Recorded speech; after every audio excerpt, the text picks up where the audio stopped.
Our next guest is somebody that I think is familiar to all of us. So not much of an introduction needed here, but it's my pleasure to invite on stage the techno king of Tesla, the CEO of SpaceX, and the owner of the Boring Company, Neuralink, and Twitter. Please join me in welcoming Elon Musk.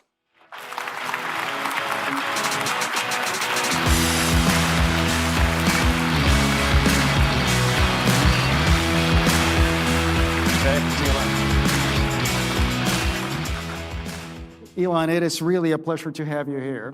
Yeah, thanks for having me. Yeah, thanks for joining. It was funny. History kind of repeats itself. The last time you spoke with us, my predecessor, Ted Craver, was in the role that I'm in now, and he got to interview you, and so now we're kind of New Orleans, repeating history here. And I was reminiscing with you. I think the last time we saw each other, SCE had just done a large deal for storage at one of our substations. So you were kind enough to host me at SpaceX. A great conversation, but I have to admit, it was pretty cool sitting on that mezzanine cafeteria looking down at the rocket fab. So thank you for that. Well, a lot has happened at Tesla over the last few years. And you've gone from delivering 50,000, 50,000 cars in 2015, more than 1.3 million cars last year. That's a whole lot of growth. And so you look back over these last 8 years since we chatted with you last. Is faster or slower adoption than you expected? Any big surprises that you weren't expecting? Well, it's actually gone reasonably close to what I thought would happen, which is from that point, roughly a 50% year-over-year compound annual growth, which is compliments the Tesla team. It's the fastest growing large manufactured object ever. Which I think the second is like the Model T back in the day. So about 100 years ago. So the Tesla team, I'm very proud to work with them. They've executed incredibly well.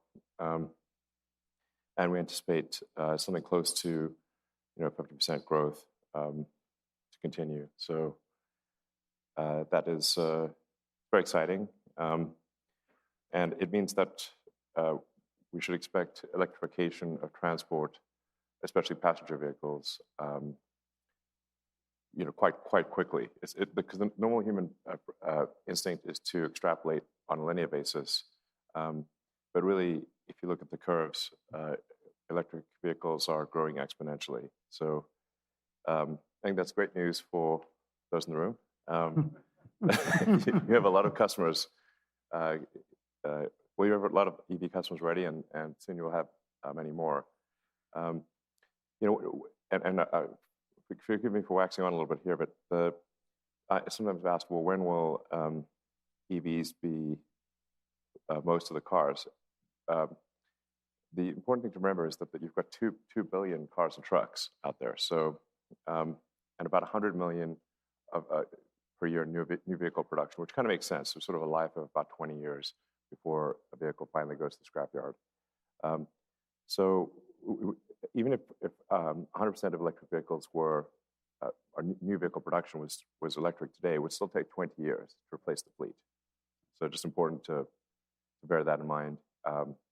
Percentage of new vehicle production versus total fleet. But I think we're moving quickly to the point where probably half of all new vehicles made will be electric. And I think that's likely to happen, I think, before the end of this decade. But then there's still, call it another 20 years beyond that before the fleet really becomes majority EV. So. Yeah, and it's interesting because as we've done the analysis for California, right, we have an executive order that calls for all new vehicle sales being zero emission by 2035. That's in line with the forecast that we've had in our own scenario analysis. That still puts us at about 3/4 of passenger vehicles being electric in 2045 when the state gets to net zero. It could be off by a little bit, but. I think the larger point is that demand for electricity is going to be extremely high. Yeah. So I hope this is good news. If you just do the rough back of the envelope math, you need to roughly triple electricity to get to a fully electric economy.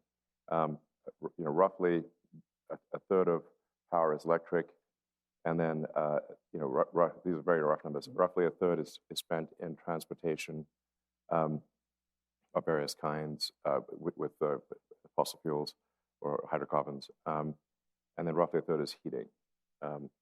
So even assuming the sort of current economic usage, electricity per capita being constant, you're looking at roughly a tripling of electricity demand. So it's really going to take a tremendous effort to address this demand. This is sort of, I think, very, very good news for those producing electricity, but also entails a tremendous amount of work ahead in new production capacity and production capacity that is as sustainable as possible. Well, I mean, it requires a whole system to be ramping up. It's you are dealing with the storage side and the vehicle side and the charging side, and we'll talk a bit more about that in a bit. Yeah, we have the wires, but we need support from all across the economy. Right? Absolutely, it's really very much a joint effort. Yeah. I think it's a very positive future for the producers and distributors of electricity. Really couldn't ask for a better, a growing market that's going to grow in a better way than this. But it is a tremendous amount of hard work, as everyone here knows, to actually put that generation in place and then transport it to where it gets used, and then dealing with the peaks and then taking advantage of the valleys of power production. I mean, that's really where, like the Tesla Megapack that you're just alluding to, is actually incredibly helpful. Is in sort of peak shaving the grid, basically charging up when you have excess power production, and then releasing it when you have insufficient power production or you want to peak shave. It's I really believe that stationary battery packs are absolutely the way to go, and it is actually the fastest growing portion of the entire Tesla business. So our vehicles are growing at 50% a year, but our stationary storage is growing at 200% to 300% a year. So it's really,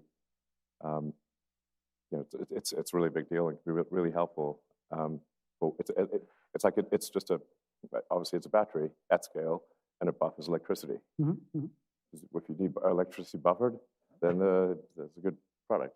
Well, and we'll get back to the electric vehicle side in a minute, but I remember when you and I spoke a number of years ago, you already had that vision of global electrification. Yeah. And I think you've positioned your company, right, with storage piece, with solar, so this integrated view of where the market is going and how Tesla fits into it. Yeah. Yeah. Well, there's fundamentally three pillars to a sustainable energy future. One is sustainable energy generation, which is solar, wind, hydro. I'm actually, a fan of nuclear, good old fission. I think it's underrated. I agree. I mean, we could easily supply all of the world's electricity with fission, but people, I don't know, sometimes their understanding of physics is not amazing, and so they get scared of things they shouldn't be scared of. So I'm very much pro. Anyway, it's basically any electricity where you can say, okay, this is not going to meaningfully change the chemistry of the climate and oceans, the atmosphere and oceans, and so anyway, so you've got sustainable electricity generation on one side, then you've got stationary batteries as the second pillar, which is needed for any kind of intermittent electricity production, and by its nature, solar and wind are intermittent. So batteries and solar and wind go together extremely well.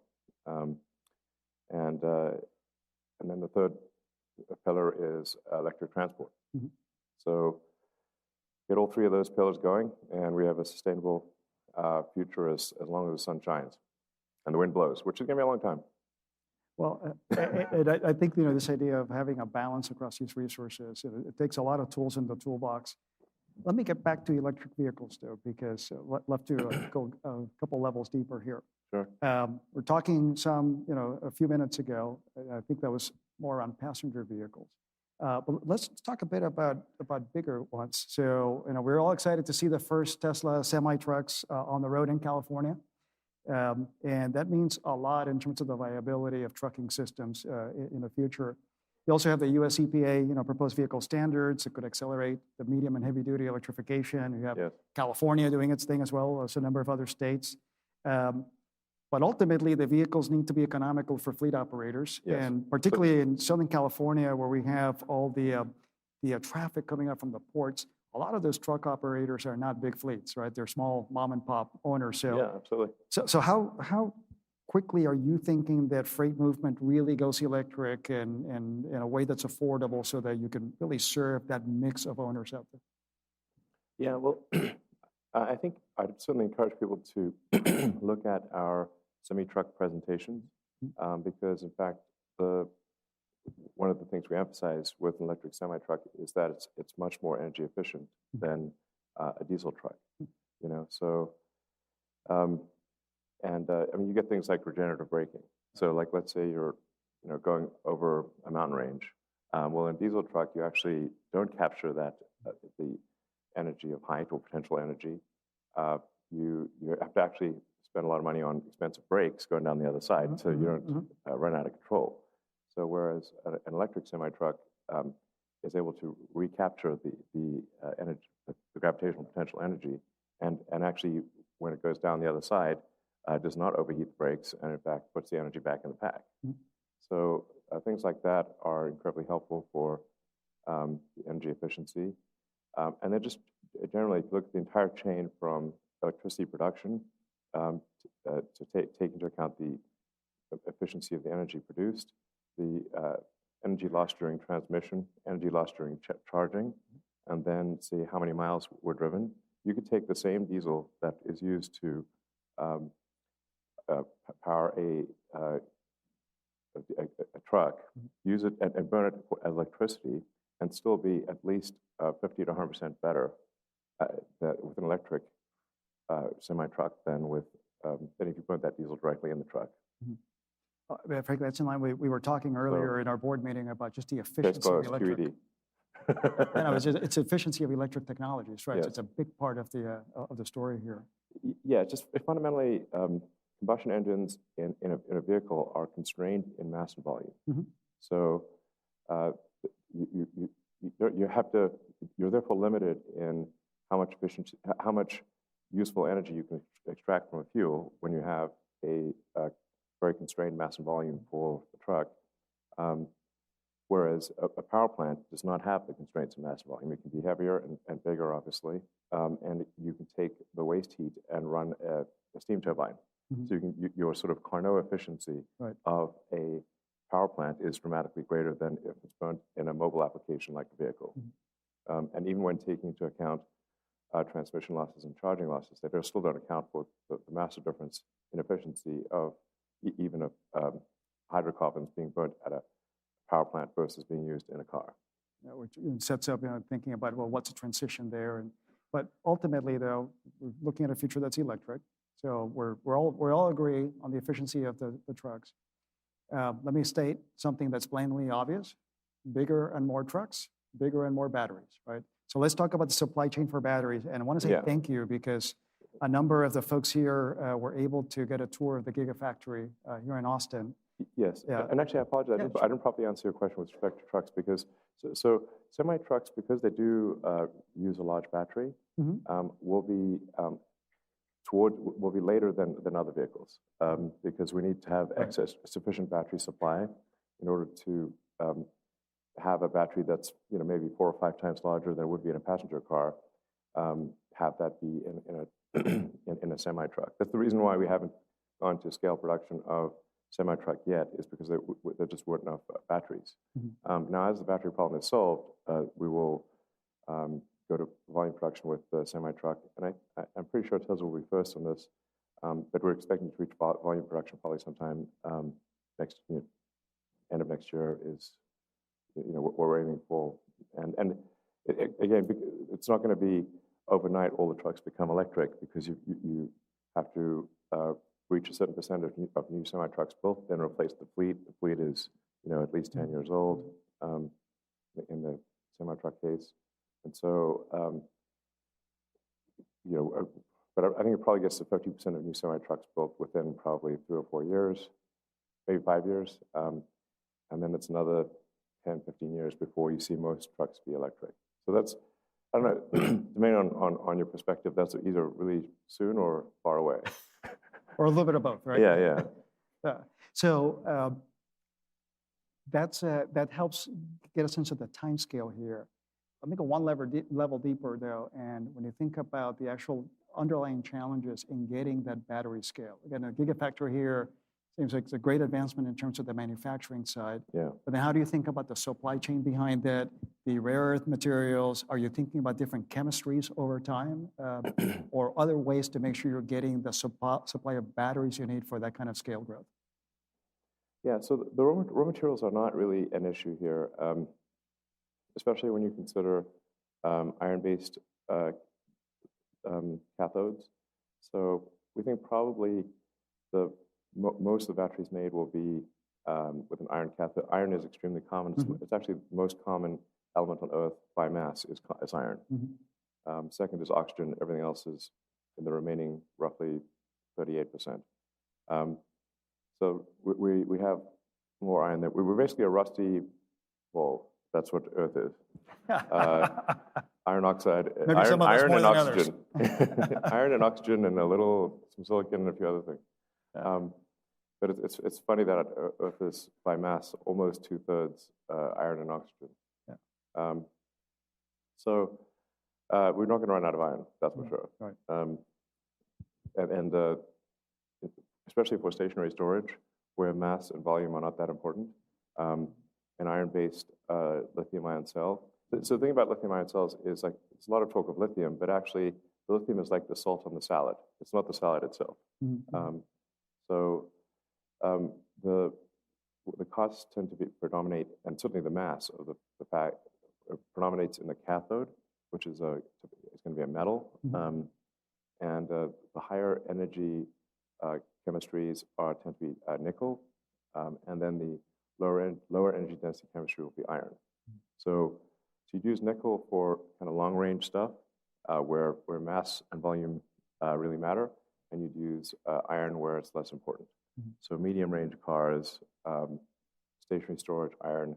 Long range cars and aircraft would definitely be nickel. Interesting. So, well, let's talk about how we actually charge all those batteries. And again, back in 2015, you described the need for fast charging to help long distance travel work. Even as most of the charging we think ends up happening at home. So you built the supercharger network. I think it's still the benchmark in terms of public EV charging out there. You've made some really big announcements recently. It's been fun to watch with Ford and more recently with GM. Just curious, why are you opening up the network? How do you see this creating competitive advantage and working with others? Well, I don't know if it is a competitive advantage, but it might be actually a competitive disadvantage. But the purpose of Tesla from the beginning has been to accelerate the advent of sustainable energy. And so, I've been very clear with that. Even when we went IPO, I said, hey, look, some of the things we do may not be, super profit maximizing, so don't invest if that's a problem. I encourage people to sell their stock if that's a problem. On the other hand, we'll make up for it with some epic products. So I think on balance, we'll do okay. And we went public at, I think, one point, roughly just over $1.5 billion. So it's improved since then. A bit, yeah. Made some progress. But, some of the things that maybe we could have done that were not totally profit optimizing. I mean, we open sourced all of our patents, so anyone can use our patents, which is pretty unusual. Yeah.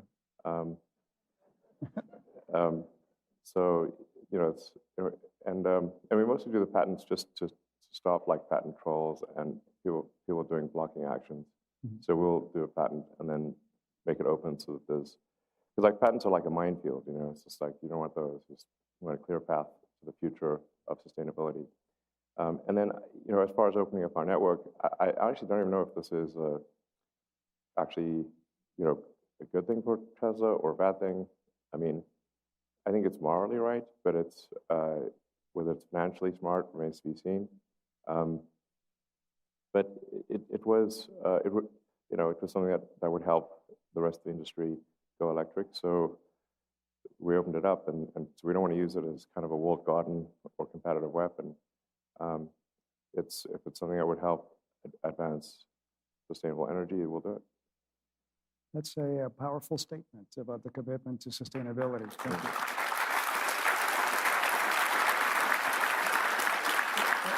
I'm curious, Elon, in taking that step, might it also influence how you think about the evolution of your own charging network? So, for example, I think some of the other charging networks might have higher, you know, voltages for fast charging. Is that something that you think would then lead you to migrate towards that, or do you think you're in the right sweet spot? Well, it depends on which cars we're talking about here. There's a maximum rate at which you can charge a pack. So, you know, once you exceed that rate, it's not relevant to that particular vehicle. You know, our latest superchargers will do over 300 300 kilowatts, I should say. 300 megawatts, that'd be impressive. Yeah, we had to go back to some more planning if it's yeah, exactly. It's a big cable or very high voltage. We just crank it up to 1 million volts. Look, it's the same cable. We'll start working on that. Okay. It's an electricity joke. Yeah. So, yeah, if you, I mean, that I2R heating is real, it can really get you, but you just crank up the voltage. So, yeah, I mean, at 350 kilowatts, I mean, you really are exceeding the rate at which almost any battery can actually charge without damaging the battery. So, I think we'll be fine on that front. Our voltage for a long time has been roughly 400 volts, plus minus 30. And with the next generation, we're doubling that to be 800 volts. So, I mean, it's not as big a gain as it may seem, but it's you know, it's slightly better. So, our superchargers will be able to operate at either 400 or 800 volts, and just, you know, impedance match to whatever the vehicle is that's wants to be charged. Right. Well, again, it's a really fascinating move, and it'll be interesting to see how other OEMs, you know, approach the Ford and GM announcements. Yeah, like I said, we're, you know, really just trying to do the right thing here, and you know, it's clear with Jim Foley and Mary Barra that, you know, we will support GM and Ford cars on equal footing. No, you know, special status for Tesla vehicles and that kind of thing. It's got to be fair. So, yeah, that's our commitment. We'll stick to it. Sounds like it's in line with making your patents open source, right? Yeah. Yeah. Well, all of those chargers are going to drive the need for a lot of infrastructure on our side of the grid. Yes, actually, I can't emphasize enough. We need more electricity. However much electricity you think you need is more than that is needed. I assure you. If you're thinking, should I build this incremental production capacity of electricity? Yes. Definitely.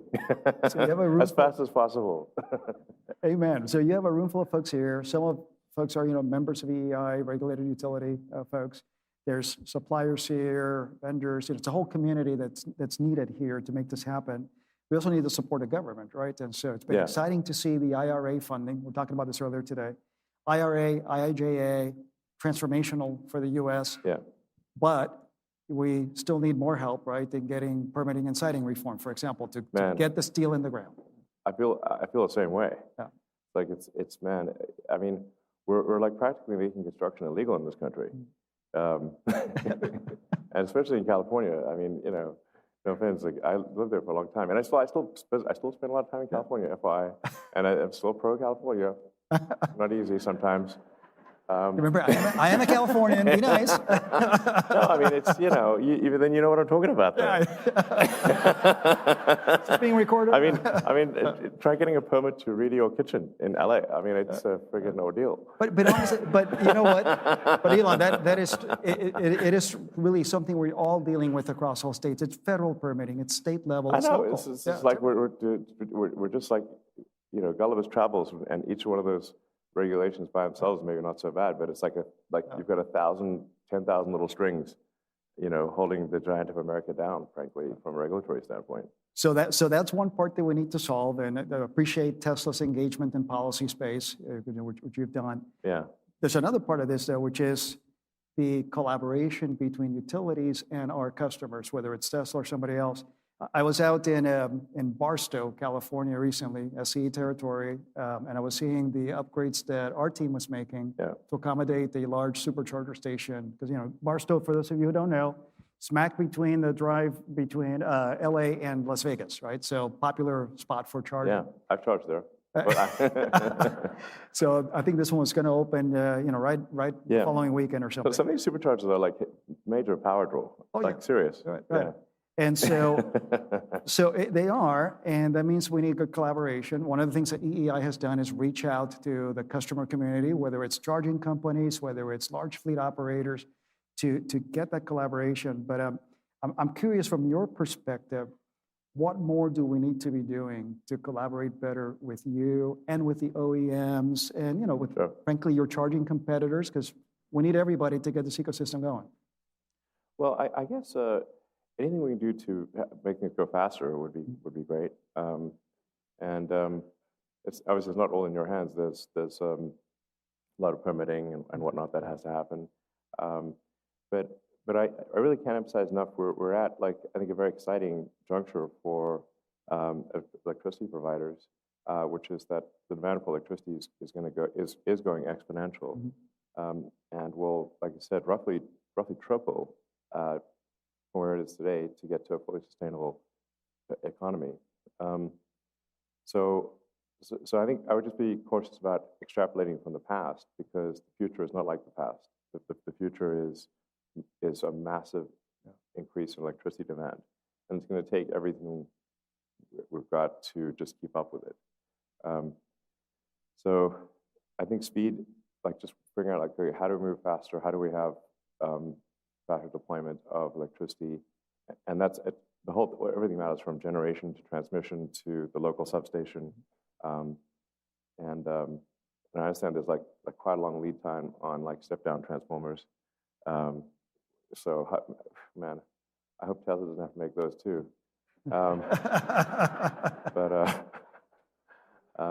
Look forward to it. We need more of them.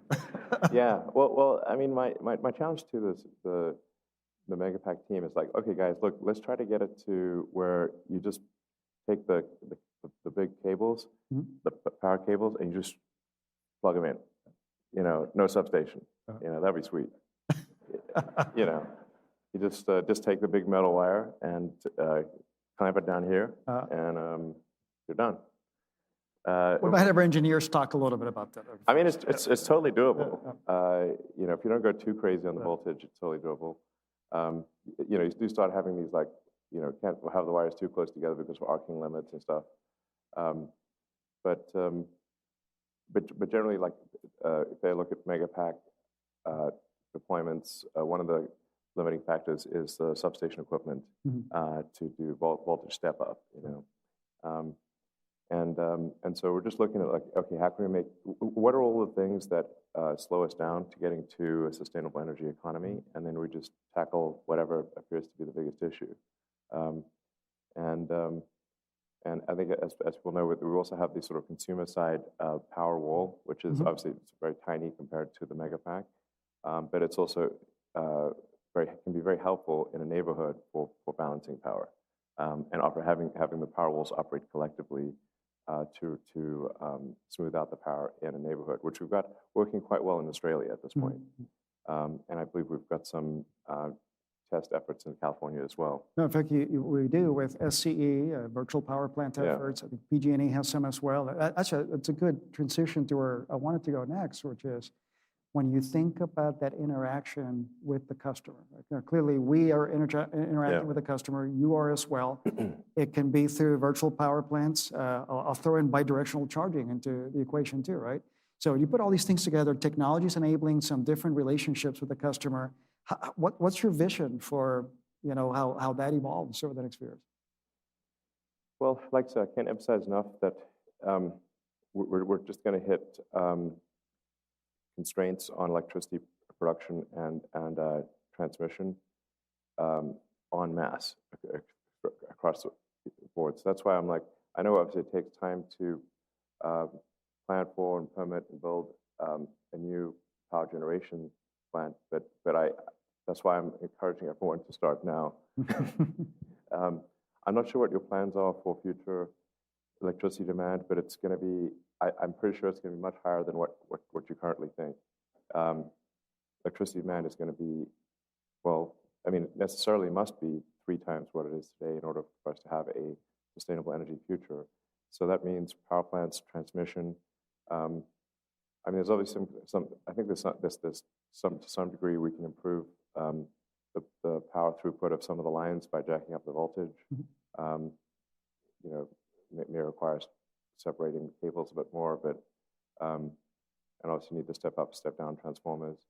So different cables too. So we have an area here called the Hub with a number of companies that have different technologies. We had Bill Gates join us yesterday, and with a number of the companies that Breakthrough Energy Ventures is supporting. One of those was a company that's making a cable that can carry a lot more capacity, right? So I agree that all those technologies will be important. By the way, as we do the analysis for California-wide, we do see a future where California gets to net zero in 2045. And it's not quite fully electrified. It's mostly electrified, right? But there's other tools in the toolbox. Well, and that's that's at least a 60% increase in load, whereas load has been flat for decades now. So it's coming. We agree. Okay, so I think that's basically it will be much more load than that. It may be. Yeah. It may be. By like a lot.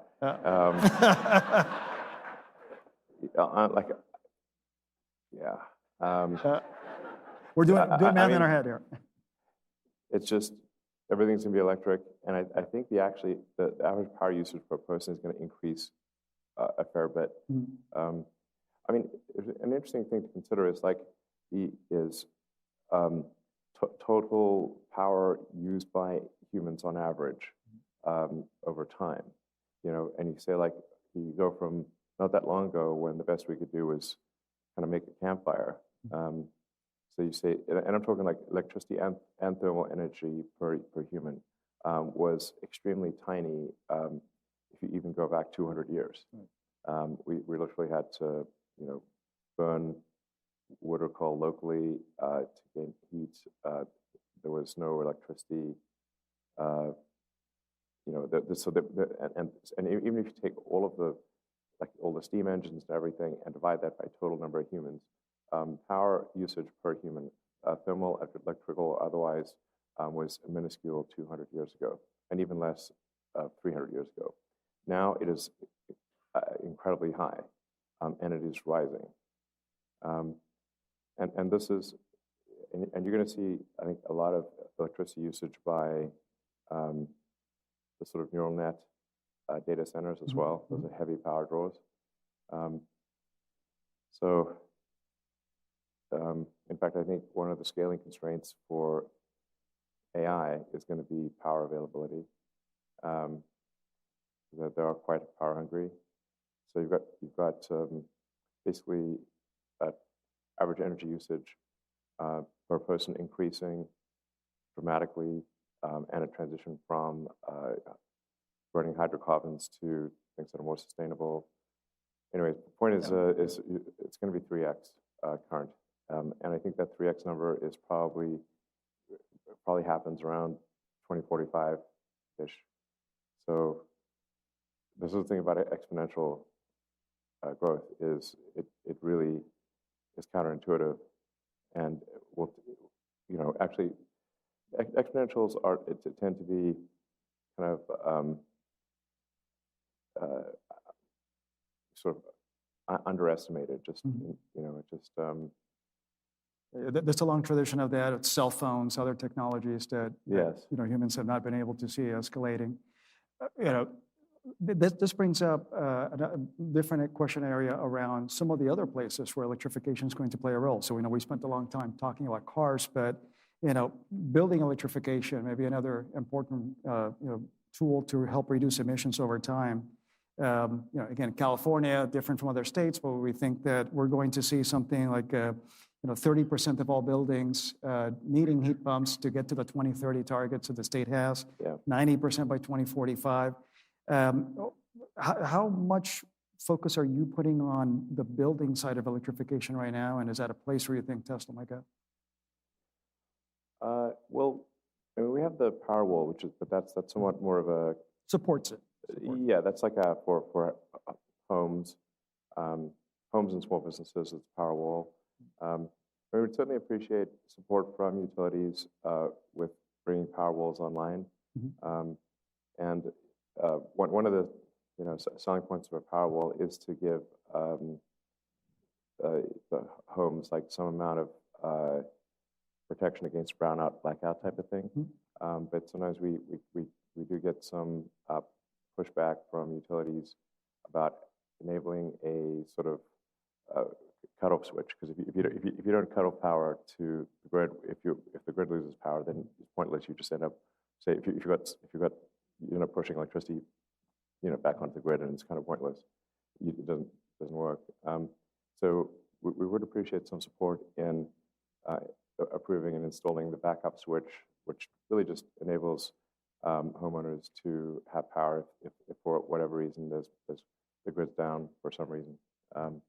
So that would be most appreciated. And we'll continue to engage in that. Also, from the utility side, want to make sure we're managing safety, reliability issues, but it's making sure we're understanding the technology and engaging with your team to work through to the details. Yeah. So, but I mean, it can be pretty helpful. And then, like I said, the Powerwalls, operating collectively can help to stabilize the grid in a particular neighborhood. I do think like local power generation, basically rooftop solar, and with an accompanying battery pack is a helpful part of solving the energy problem, because there's a lot of neighborhoods where it's hard to get incremental power to that neighborhood, because you need like more substations, you need more,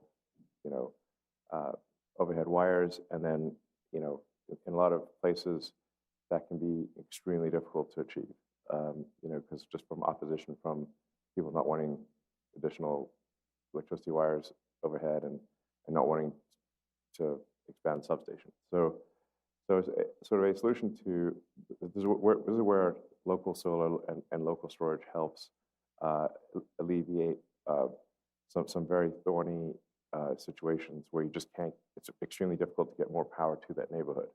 So a little bit of local power generation is pretty helpful. In fact, when we do our analysis for California, we see the state needing to add something like 80 gigawatts of bulk power renewables and 30 gigawatts of bulk power storage. But we're also counting on 30 gigawatts of distributed renewables and 10 gigs of distributed storage. So okay, great. We see we need all the tools in the toolbox for what's coming ahead. Exactly. Yeah. Well, one other touch point you've had with our sector has been the work that you're doing here in Texas, where, as I understand it, you announced an energy retail business with a subscription program, right? That allows Powerwall customers to, I think it's a $30 monthly flat fee. I mean, we're trying different experiments. Yeah. So we don't know what actually makes sense, but we're trying different experiments to see what might work. So yeah, for sure, trying to figure out, like, can Powerwalls all working together help stabilize the grid, which they can. We've actually done that many times now. And then of course our mega pack, which is great at the sort of utility or heavy industry level. So yeah, it seems we're just trying to, like I said, help foster a sustainable energy future, and it's going to take many many different technology solutions in different arenas to solve this kind of tripling of electricity demand and provision problem. Well, let me shift topics a little bit. And you mentioned AI earlier in the context of being one of those drivers of electricity load increases. But you've also been pretty outspoken about both the potential and the risks of AI. I think a number of us are moving really quickly right now with use cases on how we use it. I'll give you one example. At Edison, last year, we did almost 200,000 asset inspections in high wildfire risk areas using drones. Just generating terabytes of data, great ability to capture images all around. There's no way humans could process all those images, so we've been using an AI-enabled tool to down-select the images that we're going to look at.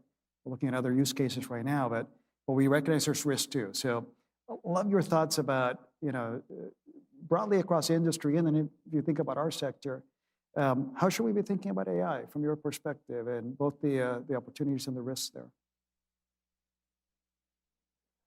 Well, I mean, I've had many sleepless nights thinking about AI. So I am worried about AI on the downside. AI is just it's sort of a technology like nuclear. It's extremely powerful, but it could get out of hand.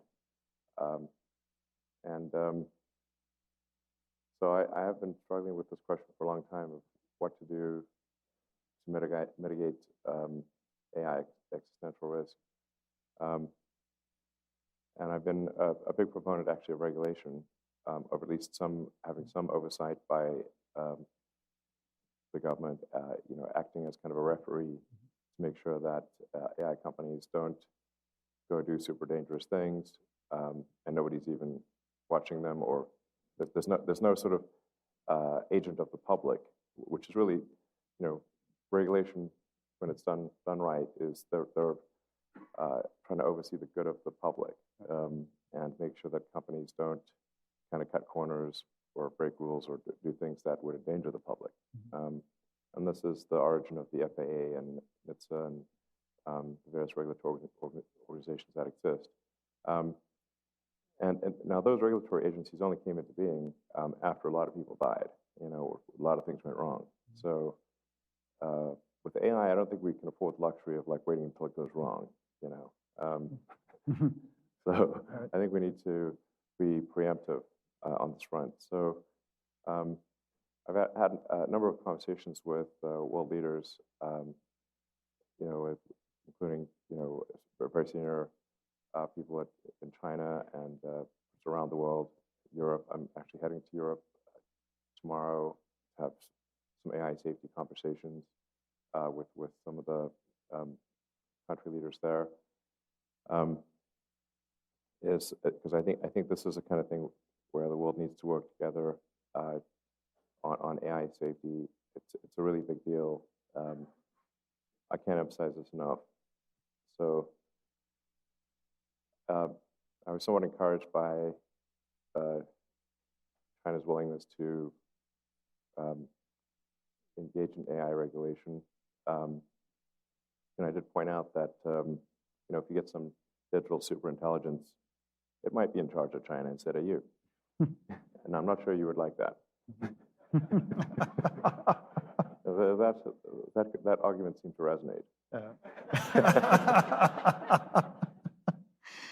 Well, since you're bringing up China, and you're very active there, also active with government leaders. A little off script here, but as you think about U.S.-China relationship and how it helps navigate or hurts, and as we try to navigate, whether it's AI, whether it's frankly competitiveness for your products, both in the U.S. and Chinese markets, how are you thinking about how that evolves and what's the end game here in terms of being able to work at both markets?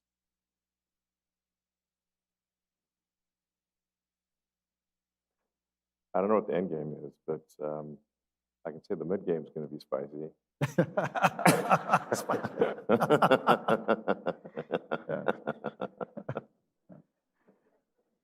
Have you, with your operations in China, do you feel like you've enjoyed good support, and are you comfortable with intellectual property? Yeah, we've actually gotten very good support in China. Tesla has the only fully foreign-owned car factory in China, and we do very well in the domestic market in China.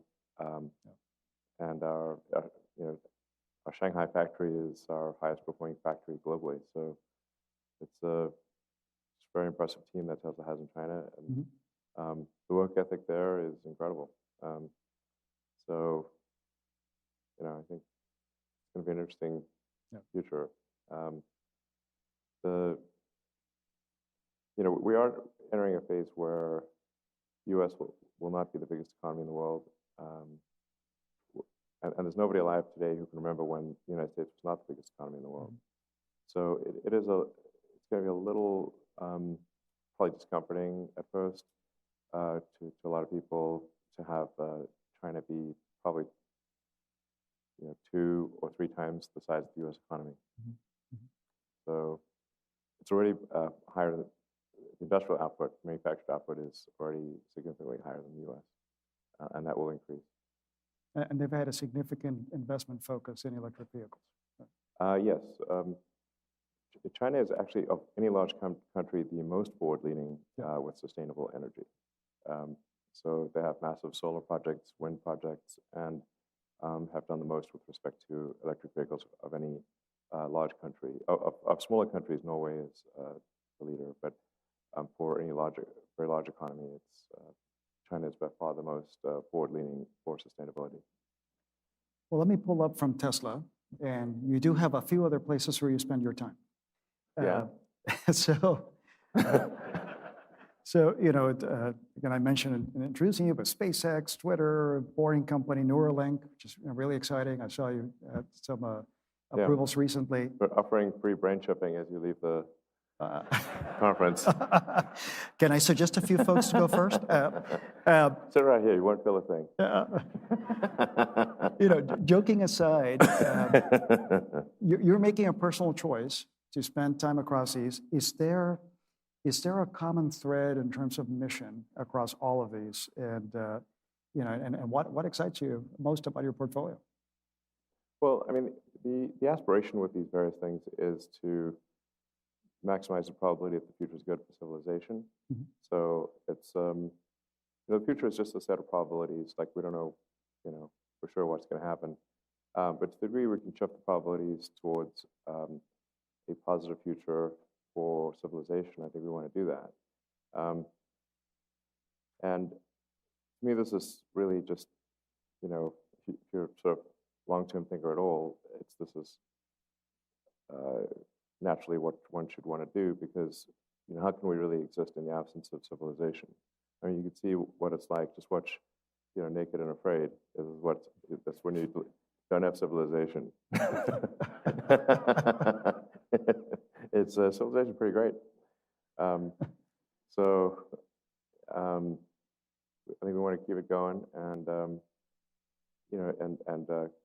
keep advancing civilization. So I think we should try to expand the scope and scale of consciousness such that we are better able to understand the universe and our place in it.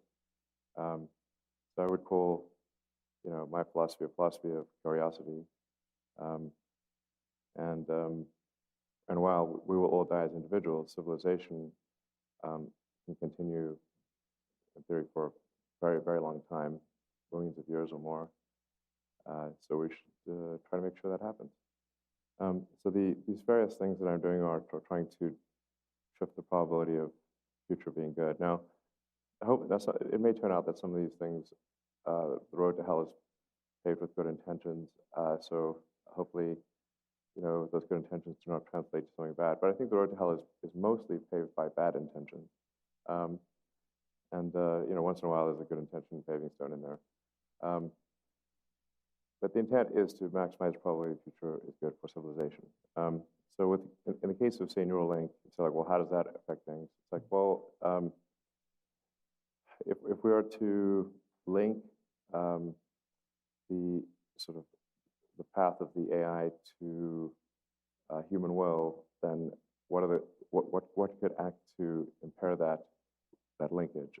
And we're getting pretty esoteric here, but one of the issues is the bandwidth between your cortex and your computer or your AI, the AI extension of yourself.